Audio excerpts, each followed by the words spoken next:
साथियों नमस्कार। आर के क्लासेज के यूट्यूब चैनल में आपका हार्दिक स्वागत है। और हम आज यहाँ उपस्थित हैं राजस्थान सरकार द्वारा चलाए जा रहे स्माइल प्रोग्राम में, जो सेकेंडरी बोर्ड के लिए बहुत ही महत्वपूर्ण है। और सेकेंडरी बोर्ड के गणित विषय में 10 प्रश्न को हम आज सीखेंगे, जो 2020 के बोर्ड पेपर के लिए बहुत ही महत्वपूर्ण है। पतंग भूमि से 90 मीटर की ऊंचाई पर उड़ रही है, जिसके धागे का भूमि से झुकाव 30 डिग्री है, तो धागे की लंबाई ज्ञात कीजिए। साथियों, यहाँ पतंग की डोरी और भूमि के बीच में जो कोण है, तो हमें 30 डिग्री दिया हुआ है, अर्थात समतल और धागे की जो डोरी है उसके बीच में कोण 30 डिग्री होगा। तथा पतंग भूमि से 90 मीटर की ऊंचाई पर उड़ रही है, अर्थात समतल ज़मीन से पतंग की जो ऊंचाई है अर्थात लंब, वो 90 मीटर होगा। इसी के साथ हमें धागे की लंबाई ज्ञात करनी है। तो यह समकोण त्रिभुज में देखें हम तो कर्ण के रूप में है।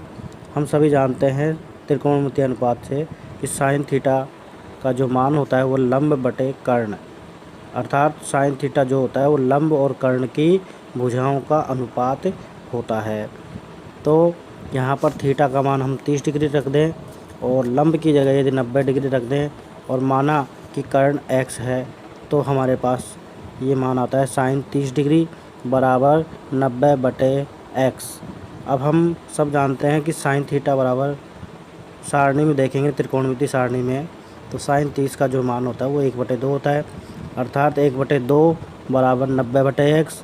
जब इसको वज्र गुणन करेंगे हम तो हमारे पास आ जाएगा x बराबर 180 मीटर, अर्थात जो पतंग की डोरी है, धागे की लंबाई है, वह 180 मीटर है। दूसरा प्रश्न, दो खिलाड़ी P और Q शतरंज का एक मैच खेलते हैं। यह ज्ञात है कि P द्वारा मैच जीतने की प्रायिकता 3/7 है।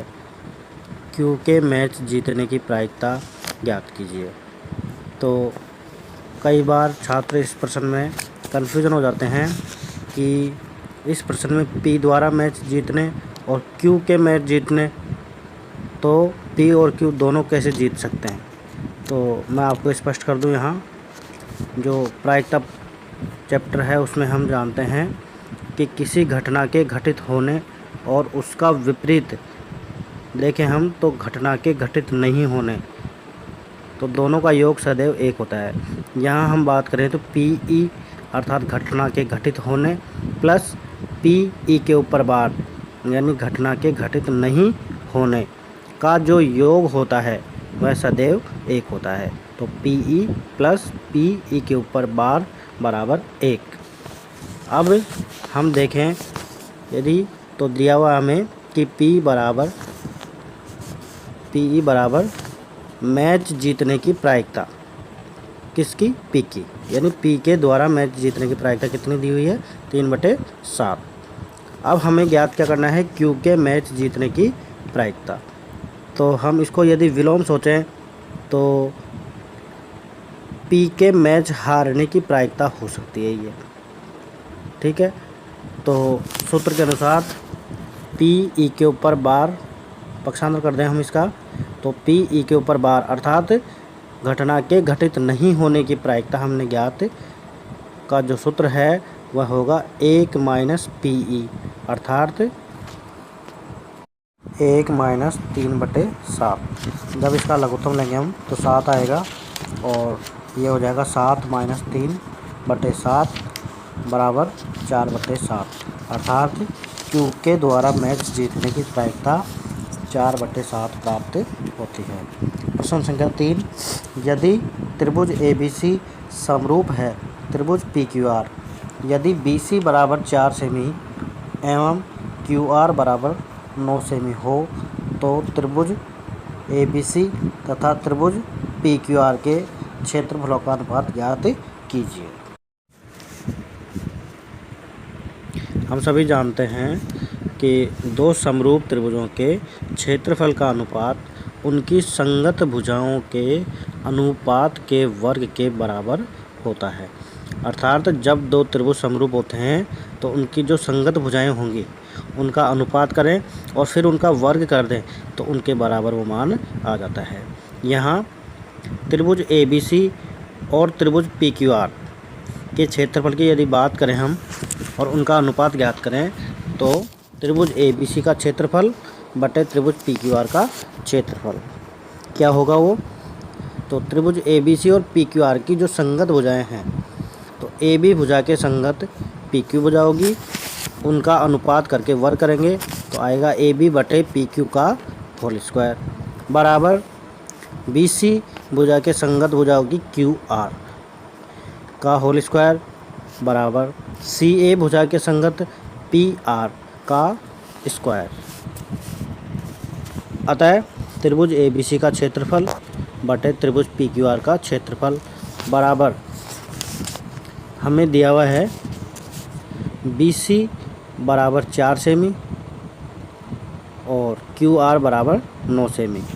तो हम देख रहे हैं यहाँ त्रिभुज ABC का क्षेत्रफल बटे PQR का क्षेत्रफल बराबर होगा 4 बटे 9 का होल स्क्वायर। जब इसको हल करेंगे, वर्क करेंगे तो त्रिभुज ABC का क्षेत्रफल बटे त्रिभुज PQR का क्षेत्रफल ये हो जाएगा हमारे पास 16 बटे 81। अर्थात त्रिभुज ABC और त्रिभुज PQR के क्षेत्रफल का अनुपात 16:81 होता है।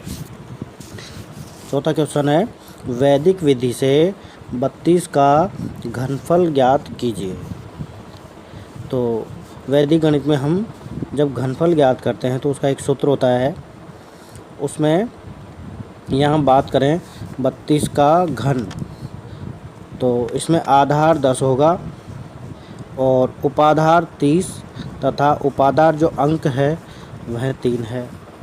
अब हम उपाधार वाला जो सूत्र है उसको लिखते हैं यहाँ, उपाधार अंक का स्क्वायर ब्रैकेट संख्या प्लस 2 गुणा विचरण ब्रैकेट बंद। दूसरे भाग में देखें तो उपाधार अंक गुणा 3 गुणा विचलन का होल स्क्वायर और तीसरे खंड की बात करें तो विचलन का क्यूब। तो यहाँ हम देख रहे हैं 3 भाग हैं इसमें। पहला उपाधार अंक का वर्ग करना है और संख्या प्लस 2 गुणा विचलन करना है। दूसरे भाग में उपाधार अंक गुणा 3 गुणा विचलन का स्क्वायर और जो तीसरा खंड है उसमें हम विचलन का क्यूब करेंगे। अब हम जो मान है हमारे पास वो मान इसमें रखते हैं। तो उपाधार अंक हमारे पास यहाँ है 3, तो 3 का वर्ग ब्रैकेट संख्या है 32 प्लस 2 सूत्र से आ गया इनटू विचलन जो है हमारे पास इसमें 2 है। ठीक है, अब इसके सेकंड खंड में देखें तो उपाधार अंक 3 आ गया इनटू 3 और इनटू विचलन का वर्ग यानी 2 का वर्ग और तीसरे खंड की बात करें तो विचलन आ गया यहाँ 2 का क्यूब। आगे इसको सरल करते हैं हम तो 3 का वर्ग आ गया 9 और 32 प्लस 2 दूनी 4 हो गया तो 36 हो गया ये। और इधर देखें तो 3 इंटू 3 9 और 2 का वर्ग 4 तो 3 4 9 इंटू 4 36 और लास्ट में आ गया 2 का क्यूब यानी 8। अब यहाँ पर हम एक एक अंक को दाहिनी ओर से जोड़ते हुए लिखते हैं। अब गुणा करें इसको, लास्ट में एक संख्या और बच रही है हमारे पास ये 9 इंटू 36 तो ये आएगा 324, दूसरे खंड में आएगा 36 और तीसरे में 8।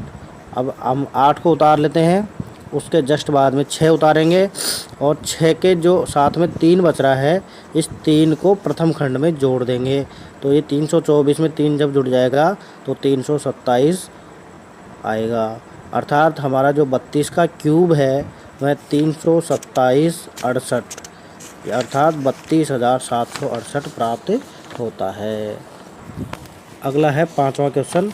एक सीधे व 15 मीटर ऊंचे पोल पर यातायात नियंत्रण के लिए सीसीटीवी कैमरा लगा है जो पोल के शीर्ष से यानी उसके उच्चतम बिंदु से 113 मीटर दूर दृष्टि रेखा तक यातायात देख सकता है।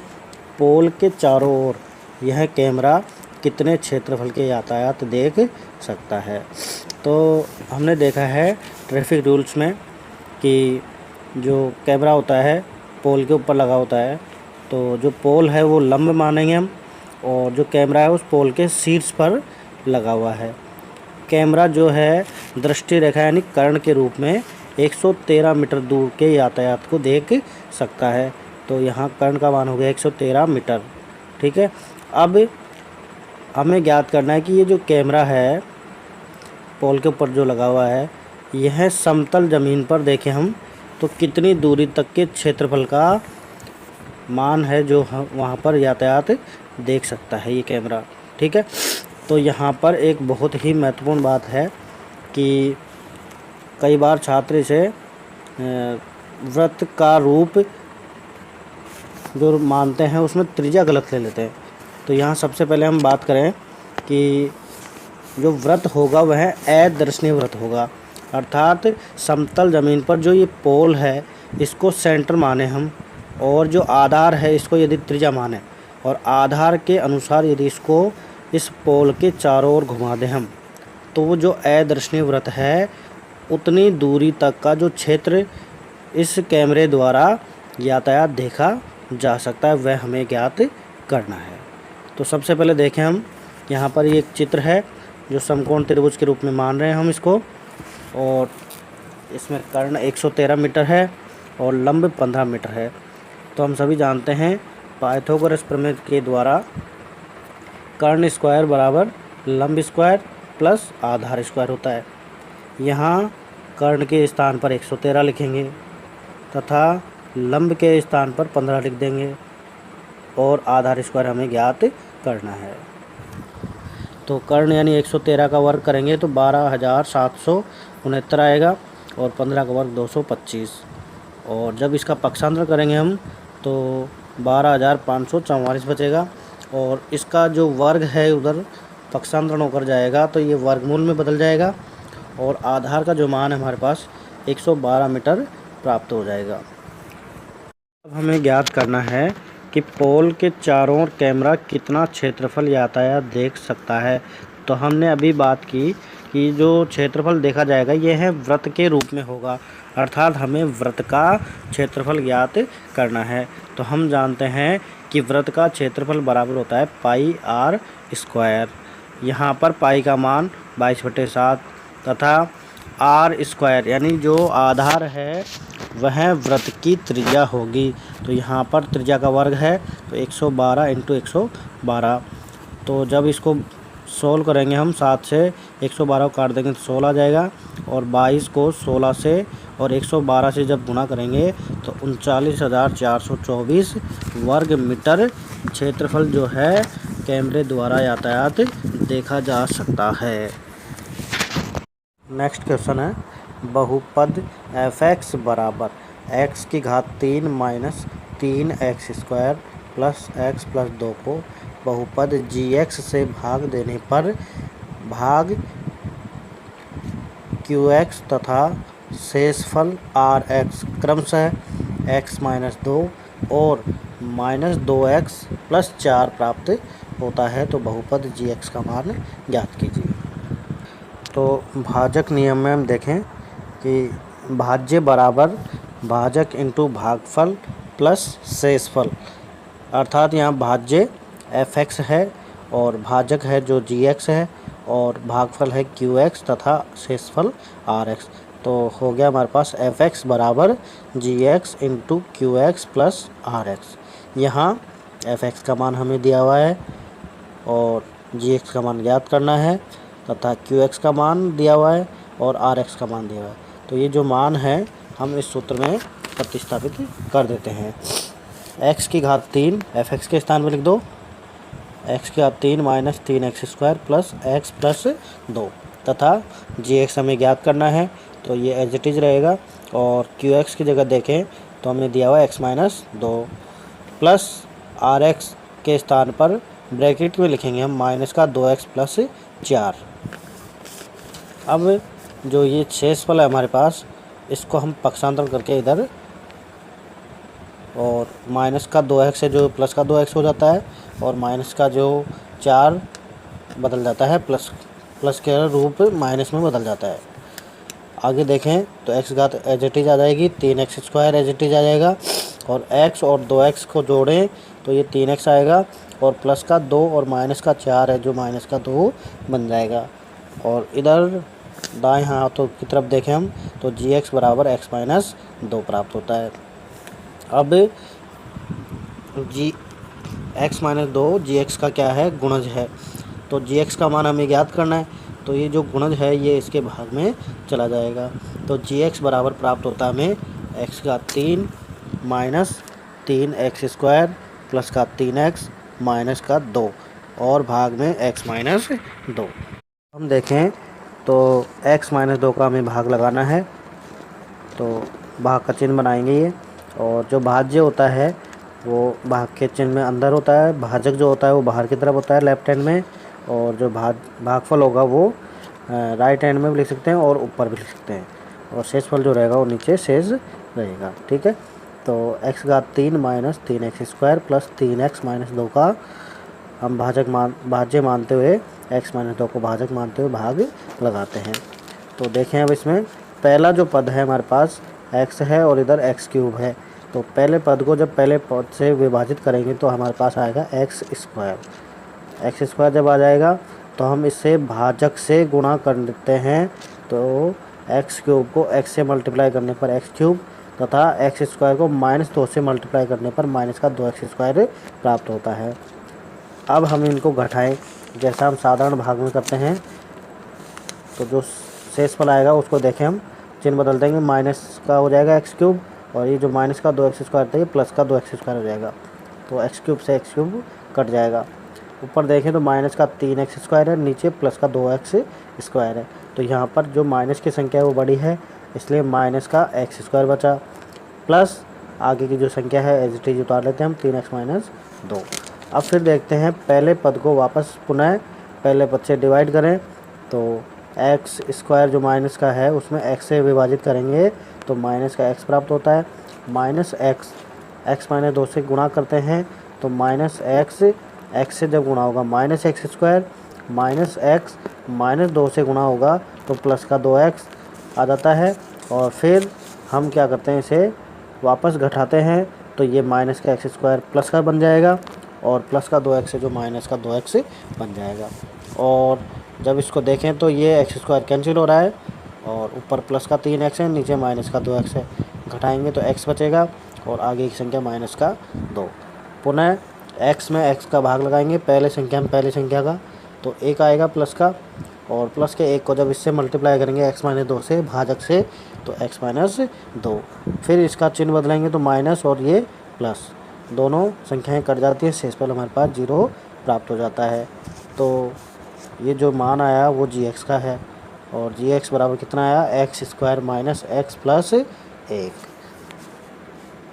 क्वेश्चन 5 सेमी भुजा वाले समबाहु त्रिभुज के परिगत वृत्त की रचना कीजिए। यहाँ पर हमें 5 सेमी भुजा का एक समबाहु त्रिभुज बनाना है और फिर उसके परिगत यानी उसके बाहर की ओर एक वृत्त की रचना भी करनी है।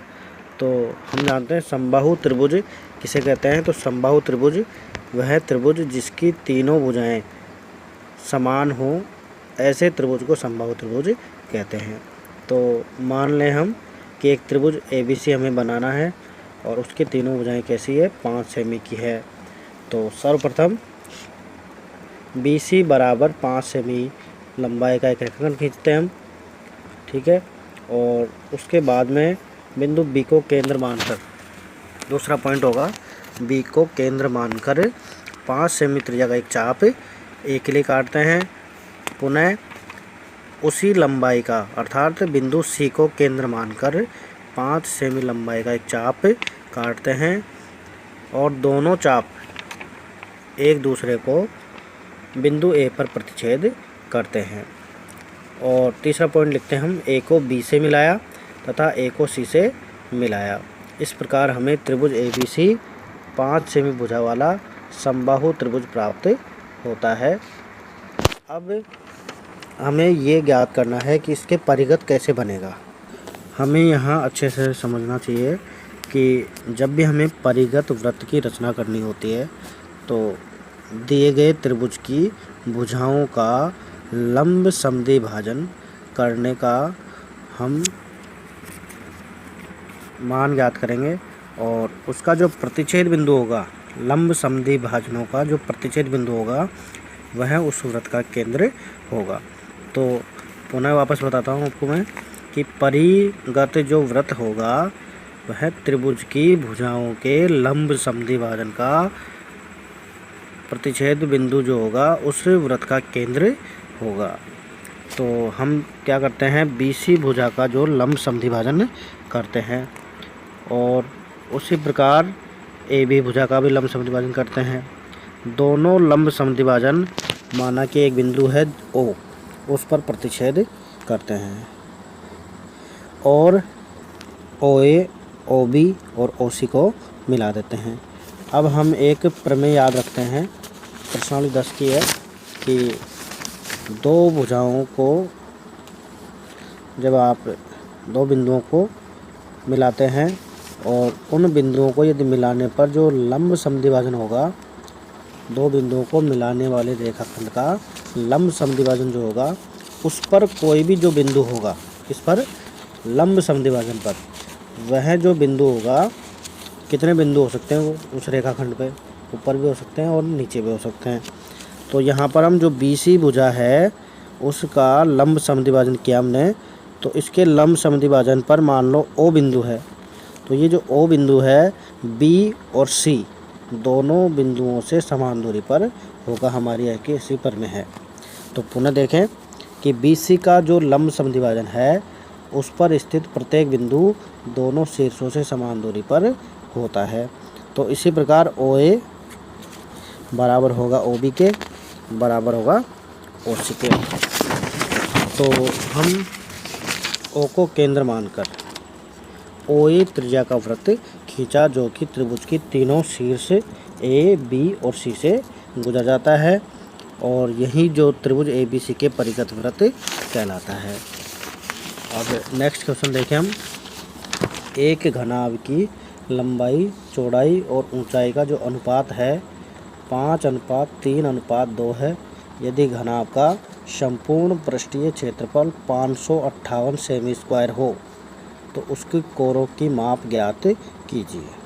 यहाँ घनाभ की लंबाई, चौड़ाई और ऊंचाई का अनुपात दिया हुआ है। तो L लंबाई को कहते हैं हम और B चौड़ाई को और H ऊंचाई को। तो L अनुपात B अनुपात H, ये हो गया हमारे पास 5:3:2। माने हम यदि इसकी लंबाई को, तो हम x का गुणज मान सकते हैं हम इसको। तो लंबाई जो है वो 5x है और चौड़ाई होगी 3x और ऊंचाई होगी 2x। ये जो अनुपात है हम इसको किसी भी बीजीय व्यंजक के गुणज में मान सकते हैं, x के या y के, z के किसी भी रूप में ले सकते हैं। यदि हम इनका पुनः अनुपात लें 5x, 3x और 2x का, तो x x x कॉमन है, तो ये x के पाड़े से यदि हम कैंसिल करें इसको तो वापस पुनः 5:3:2 आ जाता है। तो हम इसे लंबाई को 5x, चौड़ाई को 3x और ऊंचाई को 2x मानते हैं। अब हम जानते हैं कि हमें क्या दिया हुआ है इस प्रश्न में कि घनाभ का जो संपूर्ण पृष्ठीय क्षेत्रफल है वो दिया हुआ है 558 सेमी स्क्वायर। तो सूत्र देखें हम, तो घनाभ का जो संपूर्ण पृष्ठीय क्षेत्रफल होता है वो होता है 2 ब्रैकेट में लंबाई गुणा चौड़ाई प्लस चौड़ाई गुणा ऊंचाई प्लस ऊंचाई गुणा लंबाई, या फिर 2L into B plus B into H plus H into L। तो सूत्र में हम मान रखते हैं, तो घनाभ का जो संपूर्ण पृष्ठीय क्षेत्रफल है उसके स्थान पर 558 रख देते हैं और सूत्र में 2 एज इट इज रहेगा और L जो है वो 5x है इंटू B 3x हो जाएगी प्लस B इंटू H यानी 3x into 2x plus H into L, तो ये हो जाएगी 2x इंटू 5x। इसको हम सरल करते हैं तो ये 558 बराबर 2 और 5x को 3x से जब गुणा करेंगे तो 5 से 15 और x को x से गुणा करेंगे तो x स्क्वायर यानी 15x स्क्वायर। इसी प्रकार ये हो जाएगा 3x को 2x से गुणा करने पर 6x स्क्वायर और 2x को 5x से जब गुणा करेंगे तो ये हो जाएगा 10x स्क्वायर। पुनः हम इनको जोड़े तीनों संख्याओं को, 15x स्क्वायर, 6x स्क्वायर और 10x स्क्वायर को सरल करेंगे तो इन तीनों का योग देखें तो 15 और 6 21 और 10 31, 31x स्क्वायर। अब इसको 2 से गुणा कर दें हम तो ये हो जाएगा 62x स्क्वायर बराबर 558। अब हमें x का मान ज्ञात करना है। जो हमने शुरू में x का गुणज कहा था जिनको अनुपात में, वो है x का गुणज ही तो हमें ज्ञात करना है। तो x स्क्वायर के गुणज में जो 62 है यहाँ पर, ये इसके भाग में चला जाएगा। तो x स्क्वायर बराबर आ गया 558/62। और जब 62 से हम इसको डिवाइड करेंगे तो ये हमारे पास आएगा x स्क्वायर बराबर 9। और जब इसका वर्गमूल होगा तो x का मान आ जाएगा 3। अतः जो हम लंबाई मान रहे थे 5x, उसमें x की जगह मान रखते हैं तो 5 × 3 बराबर हो गया 15 मीटर, चौड़ाई हो गई 3 × 3 बराबर 9 मीटर और ऊंचाई हो गई 2 × 3 बराबर 6 मीटर। नेक्स्ट क्वेश्चन देखें कि सिद्ध कीजिए cosec a minus cot a का होल स्क्वायर बराबर होता है इसमें 1 माइनस कोस a बटे 1 प्लस कोस a। ये हमें सिद्ध करना है। सेकंड इसी का क्वेश्चन है कि कोस a बटे 1 plus sign a plus 1 plus sign a बटे कोस a बराबर 2 सेक a। तो हम पहले क्वेश्चन को देख रहे हैं। यहाँ cosec a minus cot a का होल स्क्वायर बराबर 1 माइनस कोस a बटे 1 प्लस कोस a। तो इसका जो लेफ्ट हैंड साइड है, बायां पक्ष है, उसे हम देखें तो cosec a minus cot a का वर्ग है यहाँ। तो त्रिकोणमितीय अनुपात में देखें हम तो कोसेक को हम साइन में जब बदलेंगे तो इसका जो मान होगा, सबसे पहले हम प्रश्न को साइन और कोस में बदलते हैं। तो कोसेक a बराबर हो गया 1 बटे साइन a। तो कोसेक के स्थान पर लिख देते हैं कोसेक 1 बटे साइन a माइनस, और कोट के स्थान में लिखते हैं तो कोट का जो मान होता है कोस a बटे साइन a। तो ये हो गया 1 बटे sine a minus cos a बटे साइन a का होल स्क्वायर। अब इनका लघुत्तम ले हम तो ये आएगा साइन a और ये बच गया 1 माइनस कोस a और फिर पूरे का होल स्क्वायर लगा देते हैं। अब यदि हम इसका वर्ग अलग अलग कर दें, अंश का और हर का, तो ये ऊपर रहता है 1 माइनस कोस a का होल स्क्वायर और नीचे आ जाएगा साइन स्क्वायर a। लेकिन हम जानते हैं कि जो सर्वसमीका होती है वह होती है sine square a plus cos square a बराबर 1। और यहाँ से यदि साइन स्क्वायर a का मान ज्ञात करें हम तो ये जो कोस स्क्वायर है ये पक्षांतरण होकर माइनस में चला जाएगा और इसका मान आ जाएगा साइन स्क्वायर a बराबर 1 माइनस कोस स्क्वायर a। और ये मान यहाँ हमने साइन स्क्वायर a के स्थान पर हर में रख दिया। तो ये आ गया हमारे पास 1 माइनस कोस a का होल स्क्वायर बटे 1 माइनस कोस स्क्वायर a। अब एक सर्वसमीका और होती है हमारे पास a square minus b square गुणनखंड में। तो इसका जो गुणनखंड होता है वो होता है a प्लस b, और इसको जब गुणा करेंगे a माइनस b से। आगे देखें तो ये 1 माइनस कोस स्क्वायर a है, इसमें 1 का स्क्वायर मान लें और कोस स्क्वायर a का स्क्वायर मान लें। ये हो गया 1 माइनस कोस a का होल स्क्वायर बटे 1 प्लस कोस a और 1 माइनस कोस a।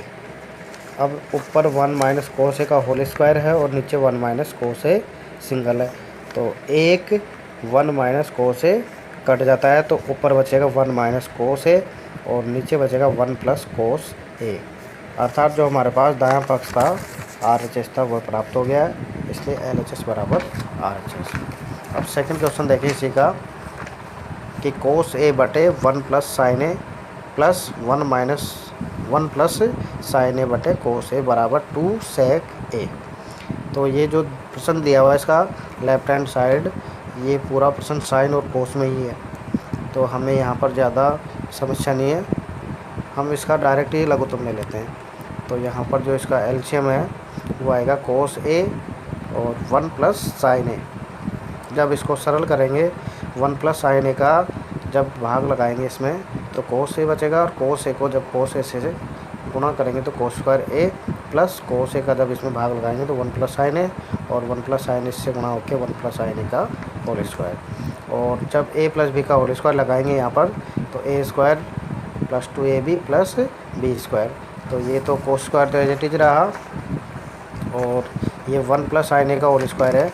पहले एक का स्क्वायर हो जाएगा एक, और लास्ट में हो जाएगा साइन ए का स्क्वायर यानी साइन स्क्वायर ए, और बीच में जो 2ab है वह एक और साइन ए गुणा होकर दुगना होगा। एक को साइन से गुणा करेंगे तो साइन आएगा, और साइन का जब दुगना करेंगे तो 2 साइन है। तो हमारे पास आ गया ये कोस स्क्वायर ए प्लस 1 प्लस 2 साइन ए प्लस साइन स्क्वायर ए बटे कोस ए और ब्रैकेट में 1 प्लस साइन ए। अब हम जानते हैं सर्वसमीकरण होती है हमारे पास में साइन स्क्वायर ए प्लस कोस स्क्वायर ए बराबर 1 होता है। तो यहाँ पर साइन स्क्वायर ए और कोस स्क्वायर ए के स्थान पर क्या लिख देंगे हम, 1 लिख देंगे। और आगे बचेगा 1 प्लस 2 साइन ए, और जो ये 1 आया ये 1 में जुड़ जाएगा तो ये हो जाएंगे 2 प्लस 2 साइन ए, और नीचे वाला मान एज इट इज चलता रहेगा। और नेक्स्ट में देखें तो आगे 2 कॉमन आ रहा है, इसमें उभयनिष्ठ आ रहा है, तो 2 को जब कॉमन लेंगे तो ये आगे बचेगा 1 प्लस साइन ए, और ये जो 1 प्लस साइन ए है ये हर में जो 1 प्लस साइन ए है उससे कैंसिल हो जाएगा, कट जाएगा। तो हमारे पास जो मान आएगा वो 2 बटे कोस ए आएगा। और कोस का जो व्युत्क्रम होता है हम देखें तो 2 इंटू 1 बटे कोस लिख सकते हैं हम इसको, और 1 बटे कोस को हम सेक के रूप में बदल सकते हैं। तो इस प्रकार इसका जो RHS है वो हमें प्राप्त हो जाता है। लास्ट क्वेश्चन है, सिद्ध कीजिए कि P एक बिंदु है 2 माइनस का 1, दूसरा बिंदु है Q 3 4, और तीसरा बिंदु R माइनस का 2 3, और S माइनस का 3 माइनस के 2 है। तो सिद्ध कीजिए कि जो PQRS वर्ग नहीं है एक समचतुर्भुज है। तो हमें यहाँ चतुर्भुज के चारों शीर्ष P Q R और S के निर्देशांक दिए हुए हैं। तो हम एक अच्छा चित्र बना लेते हैं और इसमें P Q R S नाम अंकित कर देते हैं, और इनके साथ ही इनके जो बिंदु दे रखे हैं, निर्देशांक दे रखे हैं, वो भी लिख देते हैं। तो P के स्थान पर 2 माइनस का 1 लिख देंगे, और Q के स्थान पर 3 4, और R हो गया माइनस का 2 3, और S हो गया -3 -2। अब देखें हम कि हमें इसे वर्ग नहीं है, यह क्या है, एक समचतुर्भुज ऐसा सिद्ध करना है। तो जब दो बिंदुओं के बीच की दूरी की बात की जाएगी तो हमें एक सूत्र याद रखना है इसमें कि दो बिंदुओं के बीच की दूरी कैसे ज्ञात करेंगे। उसका एक सूत्र है अंडर रूट में x2 माइनस x1 का whole square plus y2 minus y1 का होल स्क्वायर। सबसे पहले हम P और Q के बीच की दूरी अर्थात PQ भुजा की लंबाई ज्ञात करेंगे। तो यहाँ पर P के निर्देशांक लिख देंगे हम, और इधर Q के निर्देशांक। जो पहला बिंदु है हम उसे x1 y1 मानेंगे, और जो दूसरा बिंदु है उसे x2 y2 मानेंगे। अब इस सूत्र के अनुसार यदि हम मान रखें तो अंडर रूट x2 के स्थान पे देखें तो 3 आ रहा है, और फिर आ गया माइनस का जो मान है वो सूत्र से आ गया, और x1 का मान आ गया 2 का होल स्क्वायर कर देंगे, प्लस ब्रैकेट में फिर वापस y2 का मान 4 है, और ये माइनस जो सूत्र का आ गया, और y1 का मान -1 है, तो इसको हम ब्रैकेट में लिखते हैं और फिर होल स्क्वायर लगा देते हैं इसका। आगे सरल करें तो 3 - 2 का होल स्क्वायर यानी हो गया, 3 में से 2 घटाएंगे तो 1 का होल स्क्वायर हो गया। और यहाँ पर देखें तो ये माइनस माइनस प्लस हो रहा है, तो 4 + 1 का होल स्क्वायर यानी 5 का होल स्क्वायर। तो ये 1 का वर्ग 1 हो गया, 5 का स्क्वायर 25 हो गया। तो PQ भुजा का जो मान है वो 26 प्राप्त हो जाता है। इसी प्रकार Q और R भुजाओं को देखें हम तो Q का निर्देशांक 3 4 लिख दिया, और R का मान है जो -2 और 3। इसमें देखें तो ये पहला बिंदु x1 y1 और दूसरा बिंदु x2 y2। तो यहाँ पर हो गया -2 -3 का whole square plus y2 - y1 यानी 3 - 4 का होल स्क्वायर। -2 और -3 देखें हम सरल करेंगे तो ये -5 होएगा, और प्लस 3 - 4 यानी ये हो गया -1 का होल स्क्वायर। अब -5 का वर्ग, तो हमें ध्यान रखना है कि माइनस हो या प्लस हो, उसका वर्ग करने पे सदैव प्लस की संख्या ही प्राप्त होती है। तो यहाँ पर 25 हो गया और ये -1 का वर्ग भी 1 हो गया। जब इन दोनों को जोड़ेंगे हम तो QR का मान भी 26 ही प्राप्त होता है। इसी प्रकार R और S के बीच की दूरी ज्ञात करेंगे, -2 3 और -3 -2। तो ये भी हमें कितनी प्राप्त होती है, देखो √26 प्राप्त होती है। और इसी प्रकार P और S के बीच की भी दूरी ज्ञात करेंगे, ये भी √26 ही प्राप्त होती है। अब हमें चारों भुजाएं तो प्राप्त हो गई, तो हमें जब भी चतुर्भुज के बारे में बात करेंगे तो हमें चतुर्भुज में 4 भुजा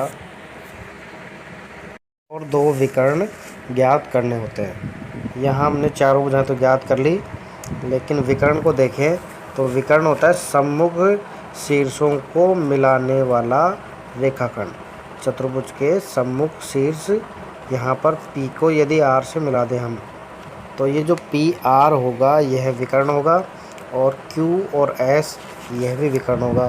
तो जिस प्रकार से हमने भुजाओं की बात की उसी प्रकार से हम विकर्ण निकाल रहे हैं। यहाँ पर Q और S के बीच की दूरी, तो Q का मान हो गया यहाँ पर 3 और 4 और S का मान हो गया -3 -2।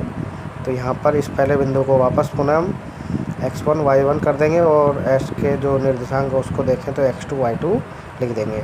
तो यहाँ पर हम देखें तो ये -3 और ये जो 3 है तो -3 सूत्र का माइनस आ गया और 3 का होल स्क्वायर प्लस -2 -4 का होल स्क्वायर। तो यहाँ ये आ गया हमारे पास -3 हो गया -6 का होल स्क्वायर और इधर आ गया -2 और -4 ही हो गया -6, यानी होल स्क्वायर करेंगे तो वापस 6 का स्क्वायर 36 और ये भी 6 का स्क्वायर 36, यानी ये रूट आ गया 72, √72। इसी प्रकार P और R के बीच की दूरी की बात करें तो ये हमारे पास आती है √32।